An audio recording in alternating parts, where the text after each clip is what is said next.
আসসালামু আলাইকুম। আজকে আমি শেয়ার করব চিকেন খিচুড়ি রেসিপি। প্রথমে চালগুলোকে আমি ভালোভাবে ধুয়ে আধা ঘন্টা ভিজিয়ে রেখেছিলাম। তারপরে আলু নিয়েছি, আলুগুলোকে অল্প লবণ এবং হলুদ দিয়ে ভালোভাবে মাখিয়ে ভেজে নেব।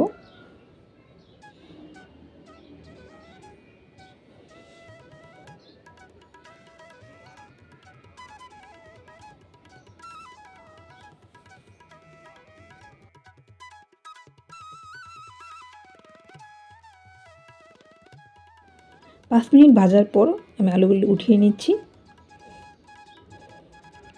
এখন ওই তেলের মধ্যেই আমি চিকেনগুলো দিয়ে দিচ্ছি।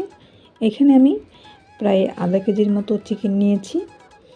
দিয়ে দিচ্ছি 4টা পেঁয়াজ কুচি, 1 চা চামচ লবণ,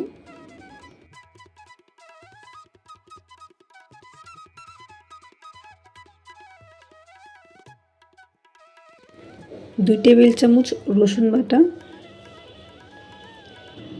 1.5 টেবিল চামচ আদা বাটা,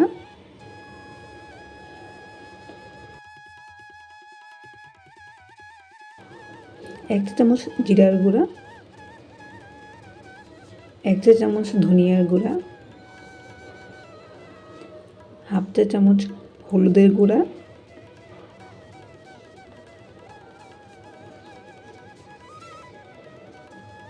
হাফ চা চামচ মরিচের গুঁড়া,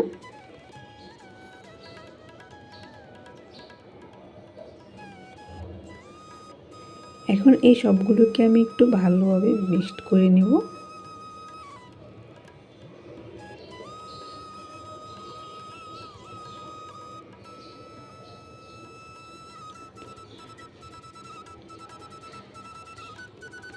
এখন অল্প পানি দিয়ে দিচ্ছি।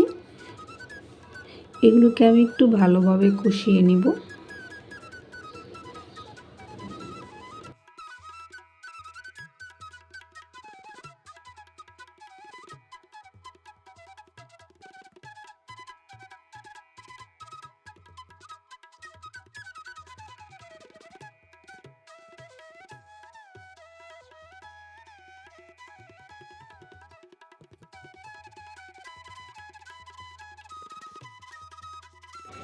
দিয়ে দিচ্ছি 2টা তেজপাতা, 4-5টা এলাচ এবং দারচিনি।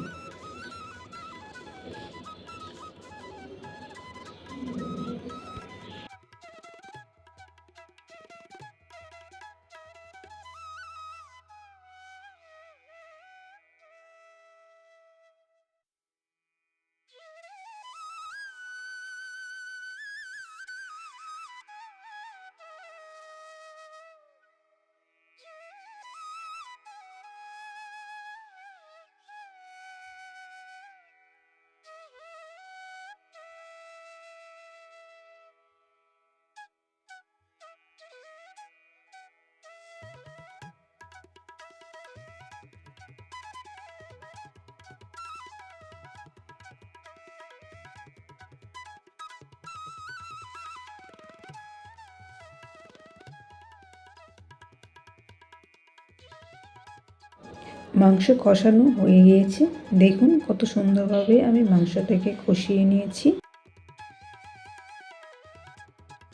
এখন এটাকে আমি নামিয়ে নেব।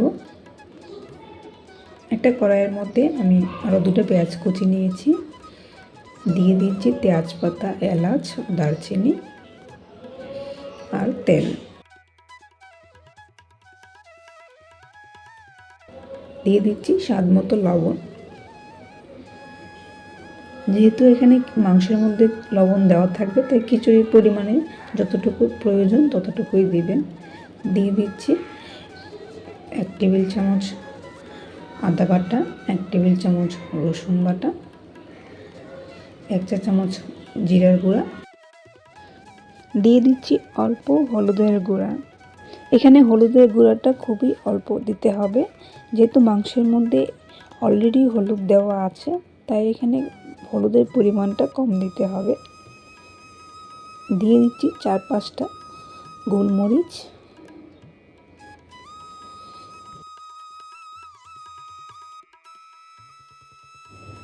এখন আগে থেকে ভিজিয়ে রাখা পোলাও চাল আর ডাল দিয়ে দেব। এখানে আমি 1 পট পোলাও চাল আর 1 পট ডাল ব্যবহার করছি।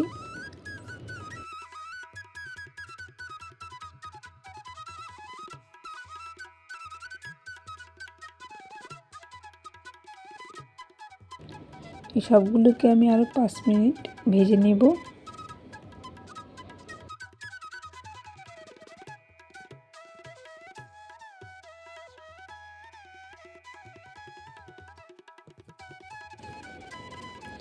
এখন এর মধ্যে আমি রান্না করে রাখা মাংস দিয়ে দিয়েছি। এগুলোকে আরও কয়েক মিনিট কষিয়ে নেব।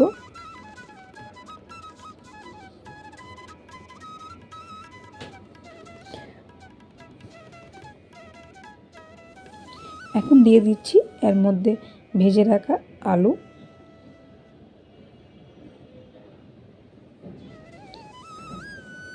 এগুলো ভালোভাবে ভাজা হয়ে গেলে এর মধ্যে আমি দিয়ে দেব ফুটন্ত গরম পানি। পানির পরিমাণটা হবে যতটুকু পোলাও চাল নেবেন তার দ্বিগুণ পরিমাণে দিতে হবে। ঢাকনা দিয়ে ঢেকে দিচ্ছি।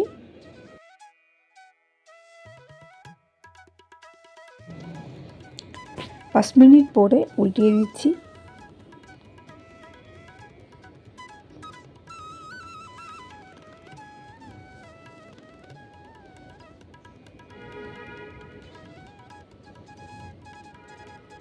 এই পর্যায়ে চুলার আঁচটা একদম কমিয়ে দিতে হবে।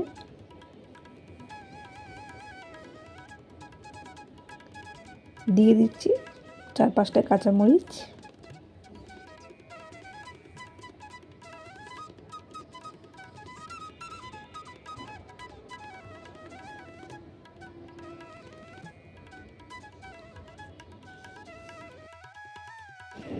দেখুন আমার খিচুড়ি রান্না হয়ে গিয়েছে। এটা দেখতে খুব সুন্দর হয়েছে, খেতে অনেক টেস্টি হয়েছে এবং খুব সহজে ঝামেলা ছাড়া রান্না করা যায়। আপনার বাসায় অবশ্যই ট্রাই করবেন।